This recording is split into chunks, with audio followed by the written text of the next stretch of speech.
और हम भाग्यशाली हैं, हम आज़ाद भारत में जीवन जी रहे हैं।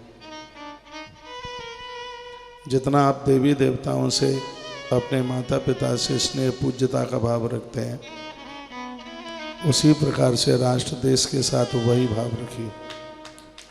मैं एक महात्मा जी की कथा आपको सुना रहा हूँ। देश में एक बहुत बड़े संत हुए थे, चले तो गए थे छोटी ही उम्र में, लेकिन उन्होंने बहुत कुछ करके दिखाया। उनका नाम था रामतीर्थ। बात उस समय की थी जिस समय वो जापान की यात्रा में निकले, ट्रेन में बैठे थे। भारतीय लोग उपवास में बहुत विश्वास रखते हैं, भजन में, ध्यान, योग में बहुत विश्वास रखते हैं, दूसरों की सेवा में, दीनों की सेवा में भारी विश्वास रखते हैं। तो उस दिन एकादशी पड़ी हुई थी, 11। कुछ खाया नहीं था उन्होंने, सुबह से शाम हो गई थी। विचार किया कि रेल ट्रेन कहीं रुके तो मैं कुछ फल ला करके और अपना फलियार कर लूँ। 5-4 जगह ट्रेन रुकी और वो हर प्लेटफार्म पर रुके, उतर के गए, लेकिन उन्हें कहीं कोई फल नहीं मिला खाने के लिए। वो सोच रहे थे केला मिल जाता, सेब मिल जाता तो मैं फलियार ले लेता, लेकिन उनको 5 जगह ट्रेन रुकी, कहीं उन्हें कुछ मिला नहीं। अपनी बर्थ में आके बैठ गए और बोले, हमने तो सुना था जापान विकसित लोगों का देश है, इकाई का विकास है, जहां मुझे एक सेब खाने को नहीं मिला।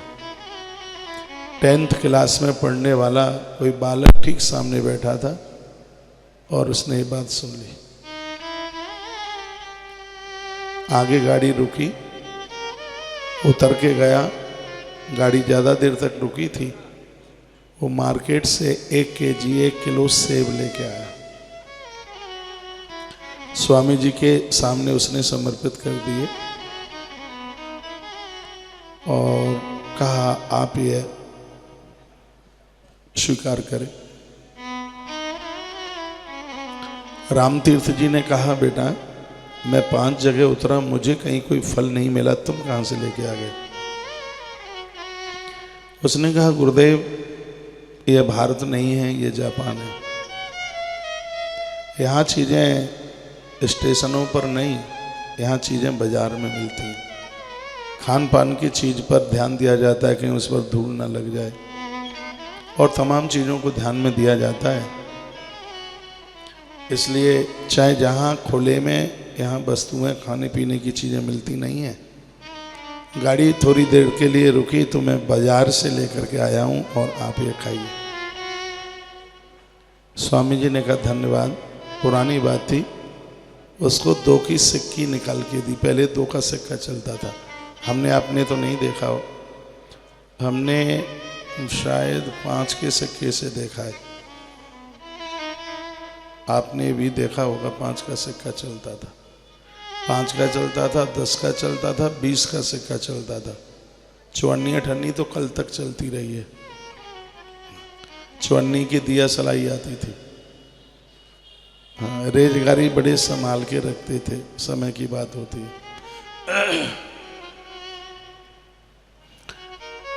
दूल्हा की जब विदाई होती थी तो उसकी गाड़ी पर बतासे और वो मखाना, उसमें रेजगारी डाल करके ऐसे फेंकते थे। हाँ, बिटिया की विदाई होती थी तब उसके ऊपर ऐसे डालते। वो दूल्हा वाले का बाप लेके आता था, वो डालता था। छोटे छोटे बच्चे इकट्ठे हो जाते थे, विदाई हो रही है, कुछ सिक्के मिल जाएंगे, उठा लेते थे। 2 का सिक्का निकाल के दिया स्वामी जी ने, तो उस बच्चे ने कहा, गुरुजी ये क्या दे रहे हैं आप? कहा, बेटा ये फलों की कीमत है। उसकी आंख में आंसू आ गए, 10th क्लास में पढ़ता था। उसने कहा, गुरुदेव हम आपसे फलों की कीमत नहीं लेंगे। स्वामी जी ने कहा, तो फिर हम तेरे फल नहीं लेंगे। बेटा तुम्हें ये कीमत फलों की लेनी पड़ेगी। बहा उस बच्चे ने क्या जवाब दिया, इसको कहते हैं राष्ट्र प्रेम, देश प्रेम। अब रो पड़ा, कहता है गुरुदेव आप भारत से आए हैं, कुछ दिनों के बाद आप लौटेंगे। यदि इन फलों की कीमत आप चुकाना चाहते हैं तो इनकी कीमत पैसों से नहीं, एक वायदा करके जाइए तो वही फलों की कीमत होगी। रामतीर्थ ने कहा क्या वायदा मुझे करना है?